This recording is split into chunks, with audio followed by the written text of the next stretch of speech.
Hello students, welcome to my YouTube channel Raikwar sir की class. जैसा कि हमने अपनी एसएससी की पॉलिटी स्टार्ट की थी तो हम कहाँ आ गए थे, तो हम आ गए थे अपने चुनाव आयोग पर। आज क्या पढ़ना है हमें? चुनाव आयोग। ठीक है, पिछले वीडियो में हमने क्या पढ़ा था? पिछले वीडियो में हमने हाई कोर्ट के बारे में, सुप्रीम कोर्ट के बारे में पढ़ा था। ठीक है, आज हम क्या पढ़ना है? हमें चुनाव आयोग के बारे में। किसके बारे में पढ़ना है हमें? चुनाव आयोग के बारे में। ठीक है, तो चलो देख लेते हैं। तो देखो, सबसे पहले चुनाव आयोग किस पार्ट में आता है, किस भाग में आता है, ये देख लो। तो चुनाव आयोग आता है अपना पार्ट 15 में। किस में आता है चुनाव आयोग? अपना भाग 15 में। ठीक है, इसमें कुल मिलाकर कितने अनुच्छेद हैं अपने? 324 से लेके 329 का तक। कितने हैं?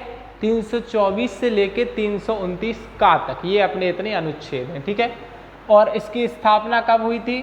तो 26 जनवरी 1950 को हुई थी। कब हुई थी? 26 जनवरी 1950।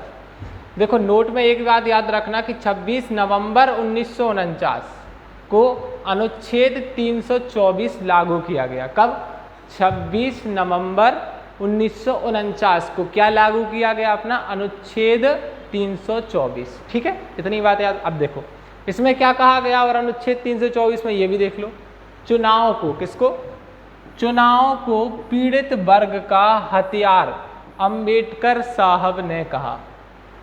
ठीक है, मतलब इस अनुच्छेद, देखो, चुनाव को पीड़ित वर्ग का हथियार किसने कहा? ये अंबेडकर साहब जी ने। किसने कहा? क्या कहा? चुनाव को पीड़ित वर्ग का हथियार किसने कहा? अंबेडकर साहब जी ने। ठीक है, अब देखो आगे बढ़ते हैं हम। मोस्ट इम्पोर्टेंट चीज़ें क्या है? तो मोस्ट इम्पोर्टेंट है यहाँ पर अनुच्छेद 1950 से 1989 के बीच चुनाव आयोग, ठीक है, एक सदस्य संस्था। क्या? इलेक्शन कमीशन एक सदस्य संख्या, मतलब सिंगल मेंबर बॉडी। और 16 अक्टूबर 1889 को चुनाव आयोग को बहुसदस्य संस्था। मतलब समझे आप कि 1950 और 1989 यहाँ इतने के बीच में चुनाव आयोग को क्या कहा? एक सदस्य संख्या, एक सदस्य संस्था। उसके बाद 16 अक्टूबर 1989 को क्या कहा? चुनाव आयोग को बहुसदस्य संस्था बनाया गया। क्या? बहुसदस्य, मतलब पहले ये एक सदस्य संस्था थी, उसके बाद इसे बहुसदस्य संस्था बनाया गया। ठीक है, ये याद रखना आप। इसके बाद देखो मुख्य चुनाव आयोग देख लो। क्या? मुख्य चुनाव आयोग। ठीक है, इसमें क्या है, जो ये जो अपने RVS पैरी शास्त्री जी हैं, जो मुख्य चुनाव आयुक्त कौन है अपने? CEC कौन है? RVS पैरी शास्त्री। और अन्य चुनाव आयुक्त दो हैं, SS धनोबा और VS सहगल। ये याद रखना। अब देखो, प्रथम महिला कौन? 1 जनवरी 1990 को चुनाव आयोग में एक सदस्य संस्था थी। ठीक है, तो उस समय VS रमा देवी मुख्य चुनाव आयुक्त थी। ठीक है, कौन थी? प्रथम महिला कौन थी? VS रमा देवी। कब? 1 जनवरी 1990 को, ये याद रखना। अब देखो इसके बाद 1 अक्टूबर 1993 को चुनाव आयोग बहुसदस्य संस्था। क्या? बहुसदस्य संस्था। बहुसदस्य संस्था के मुख्य चुनाव आयुक्त कौन? TN शेषन। कौन? TN शेषन। उसके बाद अन्य चुनाव आयुक्त OEC 2 थे अपने। कौन थे? MS गिल और GVS कृष्णमूर्ति। MS गिल और GVS कृष्णमूर्ति। और पूर्व मुख्य चुनाव आयुक्त सुकुमार सेन थे अपने, और वर्तमान में कौन है? राजीव कुमार है, 25वें हैं। और ठीक है, ये याद रखिएगा। अब देखो आगे नियुक्ति देखो, आर्टिकल 324 खंड 2 के तहत राष्ट्रपति के द्वारा नियुक्ति होती है। ये याद रखना। 2022 में चयन समिति आई थी एक, जिसमें शामिल है। ठीक है, ये याद रखना आप।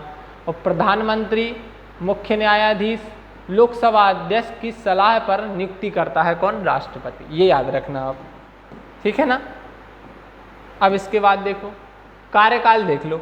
CEC मतलब चीफ इलेक्शन कमीशन 6 साल का रहता है या 65 साल का। ठीक है, 65 ईयर्स तक रहता है, 65 साल का या 6 साल तक रहता है। ठीक है, ये याद रखना।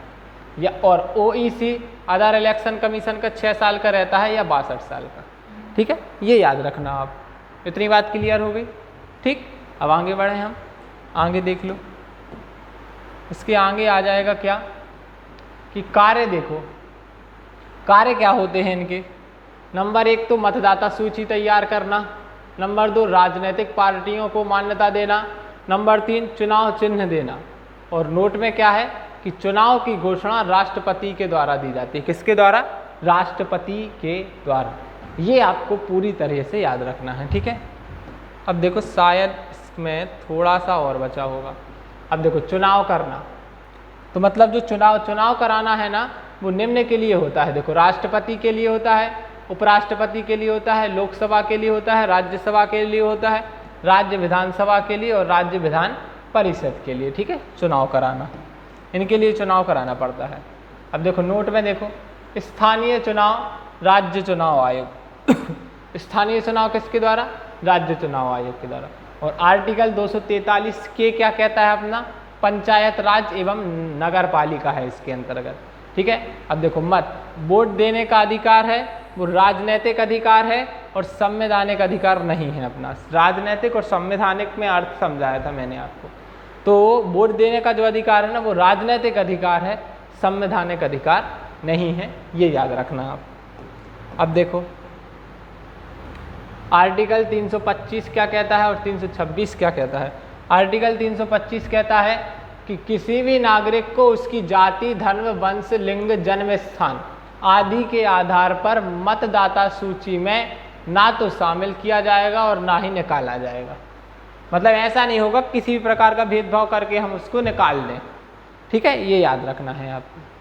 तो आर्टिकल 326 क्या है? लोकसभा एवं विधानसभा के चुनाव सार्वभौमिक वयस्क मताधिकार के आधार पर होंगे। कैसे होंगे? सार्वभौमिक वयस्क मताधिकार। ठीक है, ये याद रखना। 61वां संविधान संशोधन 1988 के द्वारा क्या हुआ? उम्र 18 वर्ष थी, 18 वर्ष कर दी गई। ठीक है, और लागू कब से हो गया? ये 1989 से। बस इतना ही है हमारे ख्याल से आज के वीडियो में। ठीक है ना, तो देखो आज मैंने आपके लिए चुनाव आयोग के बारे में पूरी तरह से बताया। तो इसी तरह की और वीडियो देखने के लिए, और आज का है वीडियो आपके लिए अच्छा लगा हो तो रैकवार सर की क्लास के लिए लाइक, शेयर, सब्सक्राइब करना ना भूलिएगा। धन्यवाद, मिलते हैं अगली वीडियो में।